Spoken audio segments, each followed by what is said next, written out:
It was John Woo and no dialogue. Well, in this film there will be zero cultural representation.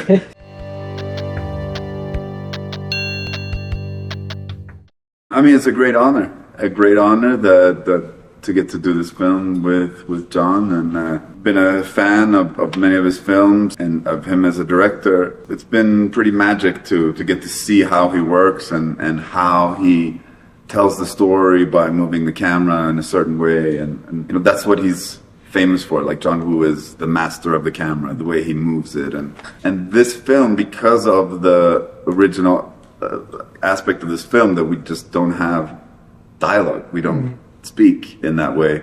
You know, I really understand why he wanted to do this, because the way that he tells the story with the camera, it's perfectly suited for this. So that's why we don't need all this coverage, you know, a wide shot, a medium shot, and a close-up, and you cut in between. For the dialogue, it's going to be very original. You just mentioned this thing about dialogues. As far as I know, that's one of the most interesting things about this movie. There are no dialogues. It's just the whole story will be told only with images. How challenging has this role been for you? And if you have ever done something similar before? Yeah, no, I haven't done anything similar. I mean, as an actor, I often try to remove dialogue that I feel is unnecessary. If I'm, playing a scene or we're in a situation and I feel like I can tell that story with just a look or just a way of, I can internalize that and the audience will understand. But here we have an entire film, and we have to tell the whole story of the film without any dialogue. So it's challenging. I actually prepared by watching a bunch of old, silent movies and Buster Keaton and Charlie Chaplin, just to get a little inspiration. Of course, I'm not playing it like that big, but in some situations, a little bit bigger than I otherwise would, just to bring the audience along. In a similar way to when you go to the theater and you watch a monologue, the actor on stage is always telling you the story, so you get the images in your own head. It's going to be a little similar for the audience following the character's journey here, where they're going to make, the movie in their mind, and they're going to project onto me and the other characters what we're thinking and what we're going through.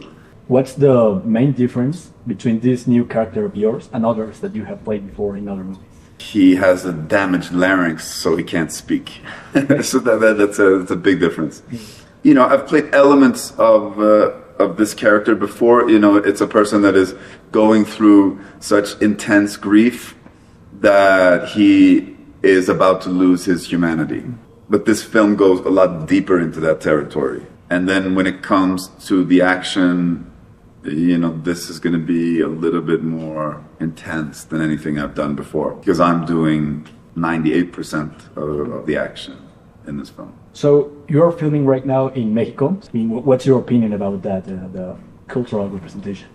Well, in this film there will be zero cultural representation because the movie actually takes place in the U.S. Yeah. So we're shooting here, but it's sort of in a Latino-heavy South American city. Okay. Not South American, but South United States city. So it takes place in Texas. Okay. So when this project was presented to you for the very first time, what were the main things that got your attention and that later on convinced you to accept this role?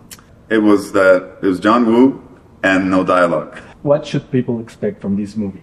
Well, people are going to get to see a very unique and original film, and that doesn't happen very often. This is a film that is going to have a very intense, emotional core.